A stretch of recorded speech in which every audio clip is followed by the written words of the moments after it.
Sejak manusia membentuk komunitas terorganisir, perang menjadi bagian tak terpisahkan dari sejarah. Pada awalnya, konflik terjadi antar kampung atau suku demi memperebutkan sumber daya dan kehormatan. Seiring berkembangnya peradaban, peperangan meluas menjadi pertarungan antar kota, polis, kerajaan, hingga kekaisaran besar. Setiap pergolakan militer itu tidak hanya melibatkan persenjataan, tapi juga ideologi, kebudayaan, dan teknologi. Dalam 10 menit ke depan, kita akan melacak rangkaian perang-perang paling menentukan, dimulai dari Yunani kuno hingga Perang Dingin, dan melihat bagaimana cara bertempur, tujuan, serta dampak geopolitiknya berubah seiring waktu.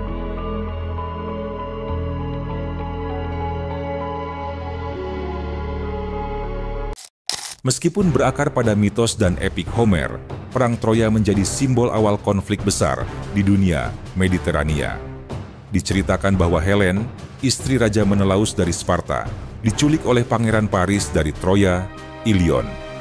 Agamemnon, saudara Menelaus, kemudian memimpin armada Achaea, mengerahkan ratusan kapal menyeberang Laut Aegea.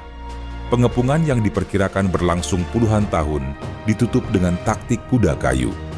Secara historis, keberadaan kota Troya di pantai barat Anatolia memang terkuak arkeologis, tetapi detail ceritanya tetap campuran fakta dan legenda. Dampaknya terutama bersifat kultural. Perjalanan ulang kisah heroik Achilles, Odysseus, dan Hektor mewarnai sastra, drama, dan seni selama berabad-abad.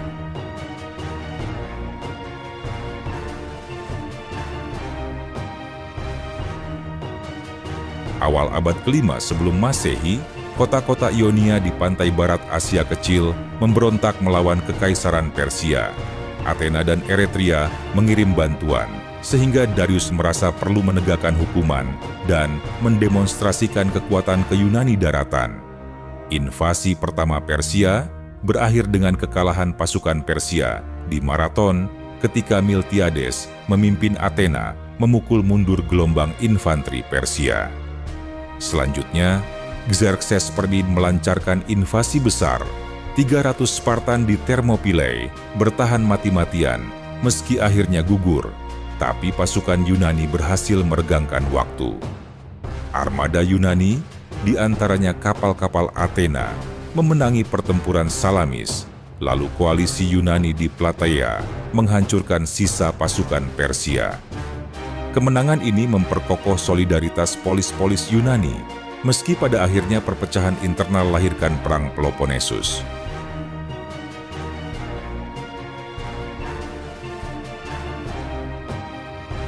Ketika Athena membentuk Liga Delos untuk mempertahankan diri dari Persia, Sparta dengan Liga Peloponnesos merasakan ancaman. Perang ini menandai persaingan ideologi. Athena adalah demokrasi maritim, sedangkan Sparta oligarki militeristik. Fase awal menampilkan perang gerilya Sparta di Attika dan epidemi mematikan di Athena. Gencatan senjata Nikias bersifat rapuh.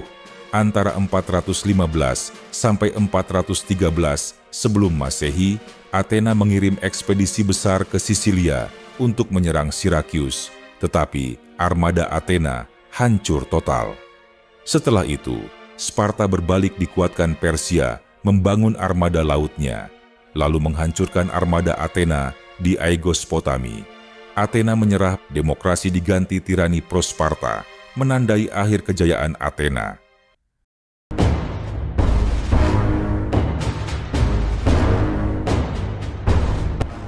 Philip II dari Makedonia berhasil menyatukan sebagian besar kota-kota Yunani setelah Perang Lamia, ketika kota-kota Yunani berusaha merebut kembali kemerdekaan pasca kematian Alexander.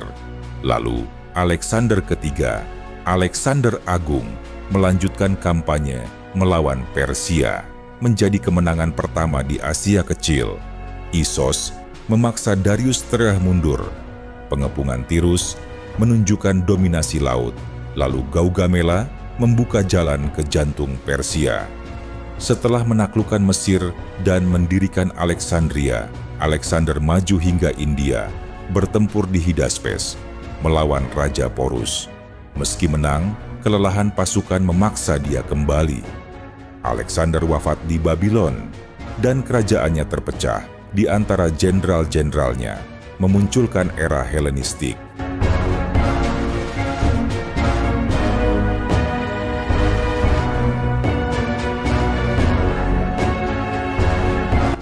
Semua bermula di Sisilia. Kartago, kekuatan maritim Fenisia di Afrika Utara, sudah lama berkuasa di pulau itu melalui koloni-koloni. Romawi berkembang dari Tirana Italia, merasa perlu menggusur Kartago agar menguasai Sisilia, langkah awal ekspansi mereka. Perang Punisia pertama dimenangkan Romawi, memaksa Kartago menyerahkan Sisilia. Pada Perang Punisia kedua, Hannibal Barca melintasi pegunungan Alpen, menumpas legiun Romawi di Cannae, namun dikalahkan Scipio Africanus di Zama. Kartago dipaksa menyerah, membayar pampasan berat, dan menyerahkan wilayah Spanyol. Pada Perang Punisia ketiga, Romawi menghancurkan Kartago total, menjadi simbol dominasi Romawi di Mediterania Barat.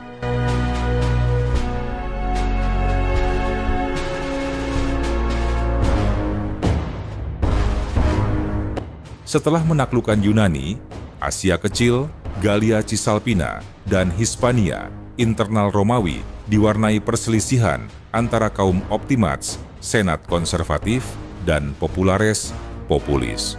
Marius versus Sulla memicu kerusuhan. Lalu, Julius Caesar melintasi Rubicon, menandai perang saudara melawan Pompei. Caesar menang, menjadi diktator seumur hidup, tapi dibunuh.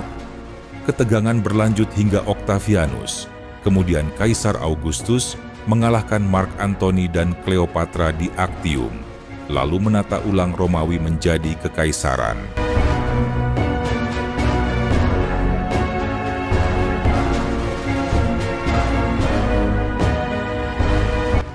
Selama Pax Romana, Romawi melakukan penaklukan lebih lanjut. Britania di bawah Kaisar Claudius, Dacia di Trajan, Mesir, dan Asia Kecil. Konflik melawan kekuatan timur, Parthia, kemudian Sasania, terus berlangsung. Namun, suku-suku barbar seperti Goth, Vandal, dan Hun mulai mengepung perbatasan.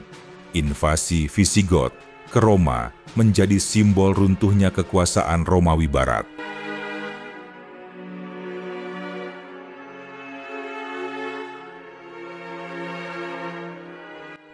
Setelah kejatuhan Romawi Barat, Eropa terbagi menjadi kerajaan-kerajaan baru, kerajaan Ostrogoth di Italia, Visigoth di Spanyol, Frank di Gallia, dan Anglo-Saxon di Britania. Charlemagne dinobatkan sebagai Kaisar Romawi Suci, mempersatukan Eropa Barat secara singkat.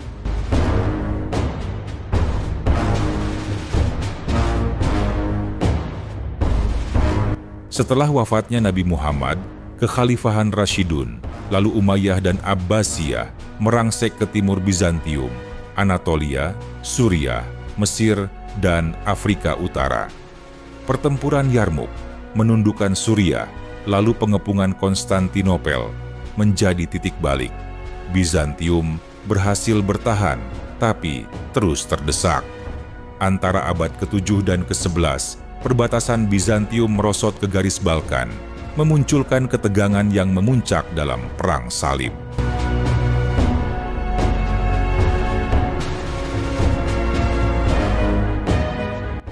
Dimotori Paus Urbanus, Perang Salib pertama memobilisasi tentara tempur Kristen Eropa untuk merebut Yerusalem dari kekhalifahan Fatimiyah. Perang Salib I berhasil mendirikan negara salib di Levan, Kerajaan Yerusalem, County Edessa. Salib kedua gagal memulihkan Edessa. Salib ketiga melibatkan Richard the Lionheart versus Saladin. Meski Richard menang pertempuran, tak dapat merebut Yerusalem. Salib keempat keliru menyerbu Konstantinopel, mendirikan Kekaisaran Latin. Perang Salib lanjutan hingga runtuhnya benteng terakhir Acre, menandai akhir dominasi Kristen di Tanah Suci.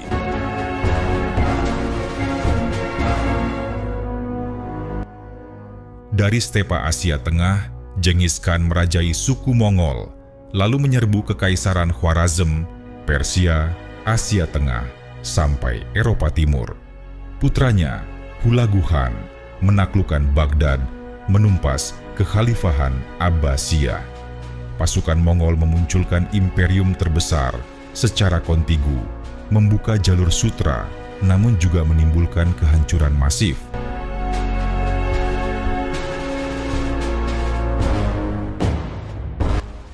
Sengketa tahta Prancis meletuskan perang berkepanjangan antara Inggris, Edward III mengklaim tahta Prancis, dan kekuasaan Valois. Perang menggunakan pasukan bayaran dan panah panjang Inggris.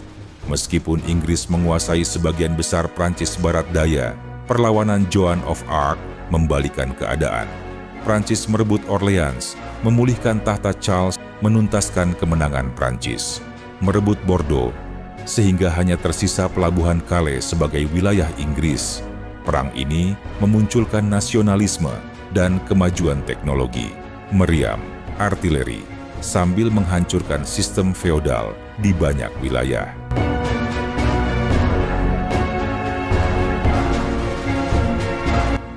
Kejatuhan Konstantinopel and Ottoman.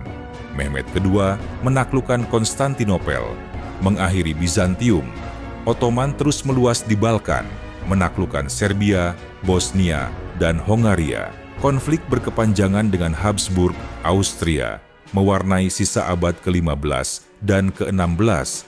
Pertempuran Lepanto menjadi titik balik yang menghentikan hegemoni Laut Ottoman.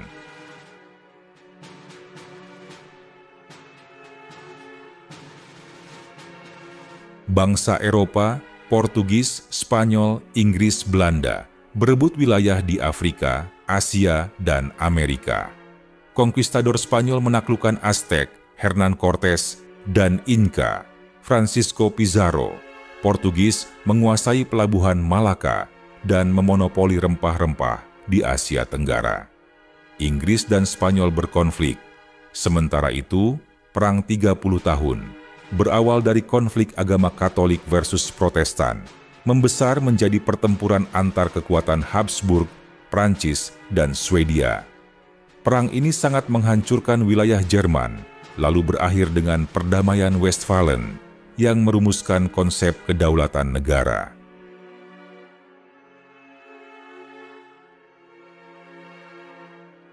Revolusi Glorious. Inggris memelihara monarki konstitusional dan kebebasan parlemen. Perang Suksesi Spanyol, Louis XIV berusaha menempatkan cucunya di tahta Spanyol. Koalisi Inggris, Belanda, Austria mencegah dominasi Prancis. Perang 7 tahun dianggap Perang Dunia Pertama karena melibatkan Eropa, Amerika Utara, dan India. Inggris keluar sebagai pemenang, menggusur Prancis dari sebagian besar koloninya. Revolusi Amerika, koloni Inggris di Amerika Utara memproklamasikan kemerdekaan setelah memenangkan perang, menerima bantuan Prancis, Belanda, Spanyol, membentuk Amerika Serikat.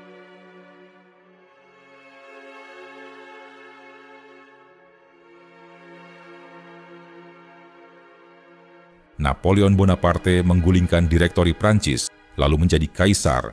Dalam Perang Koalisi Pertama hingga ke-6, ia menaklukkan Italia, Jerman, Belanda, sebagian Spanyol, dan hampir seluruh Eropa Barat.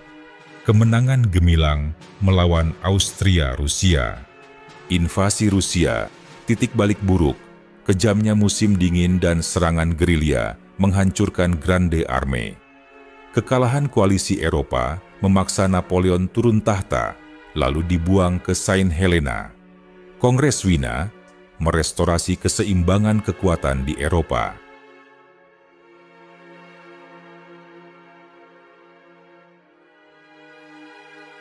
Perang Kemerdekaan Yunani. Yunani membebaskan diri dari Ottoman, didukung Inggris, Prancis, Rusia. Perang Crimea. Rusia melawan koalisi Inggris, Prancis, Ottoman di Balkan.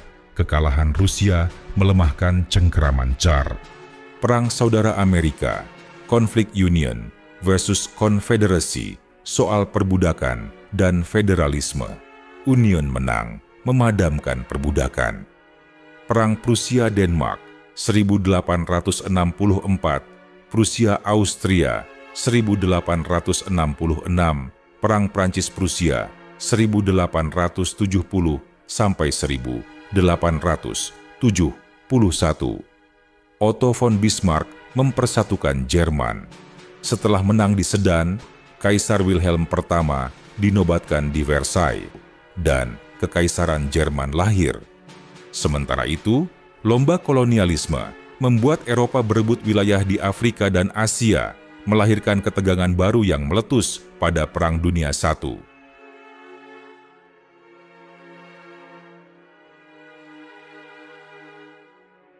Dipicu pembunuhan Archduke Franz Ferdinand di Sarajevo, perang ini melibatkan Blok Sentral versus Blok Sekutu. Rencana Schlieffen Jerman gagal, memicu perang parit selama 4 tahun di front barat. Front timur juga sengit. Rusia kalah di Tannenberg 1914 dan akhirnya keluar setelah Revolusi Bolshevik 1917. AS masuk, memperkuat sekutu, mendorong kemenangan. Gencatan senjata berlaku 11 November 1918. Perjanjian Versailles 1919 menghukum Jerman dengan denda dan kehilangan wilayah. Korban jiwa diperkirakan 16 sampai 18 juta.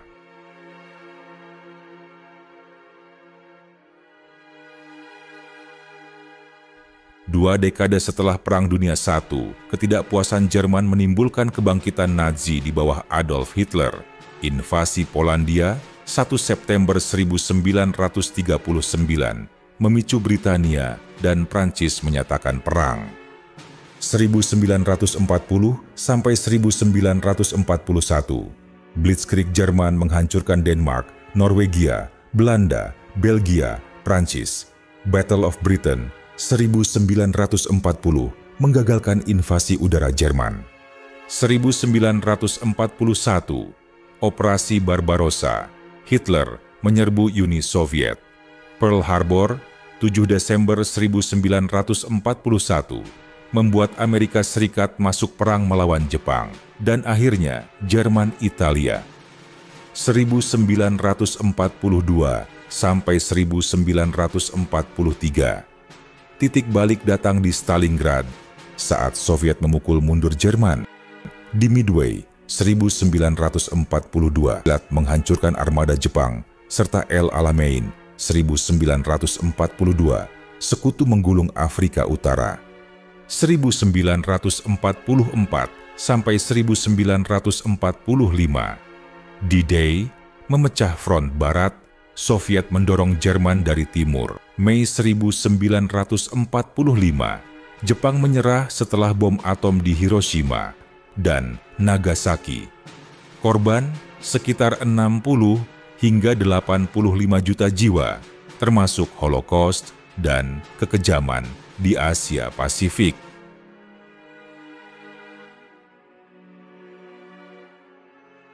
Setelah kekalahan poros Jerman-Jepang, Amerika Serikat dan Uni Soviet muncul sebagai kekuatan super.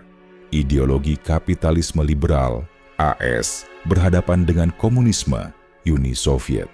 Kedua negara terlibat perang tanpa konfrontasi langsung, perang ideologi, dan perlombaan senjata nuklir.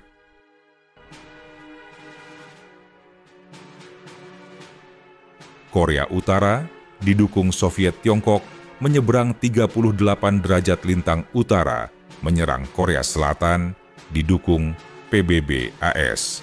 Berakhir gencatan senjata 1953 tanpa perjanjian damai, kedua Korea masih terpisah hingga kini.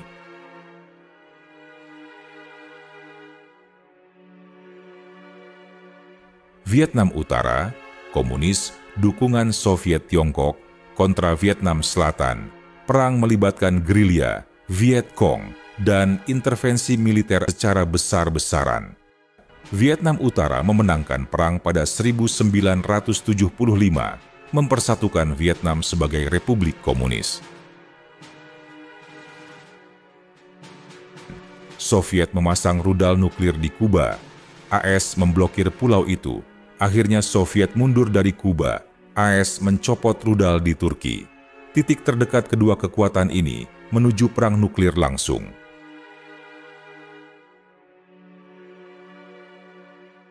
Mikhail Gorbachev naik takhta 1985 di Uni Soviet dan meluncurkan kebijakan perestroika, restrukturisasi ekonomi, serta glasnost, keterbukaan politik. Reformasi ini memicu gelombang protes di Eropa Timur, negara-negara satelit Soviet, Polandia, Hungaria, Cekoslowakia, Rumania, Jerman Timur, menggulingkan rezim komunis mereka antara tahun 1989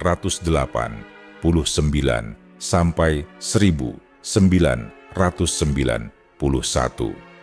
Tembok Berlin runtuh 9 November 1989 menjadi simbol keruntuhan tembok besar ideologis. November 1991, Uni Soviet secara resmi dibubarkan, mengakhiri era Perang Dingin. Perang membentuk batas negara, menjatuhkan kekaisaran, dan melahirkan ideologi. Dari pedang Yunani hingga senjata nuklir, sejarah perang adalah sejarah manusia itu sendiri. Namun, dari reruntuhan konflik, harapan selalu muncul bahwa kita bisa belajar dari masa lalu untuk membangun masa depan yang damai.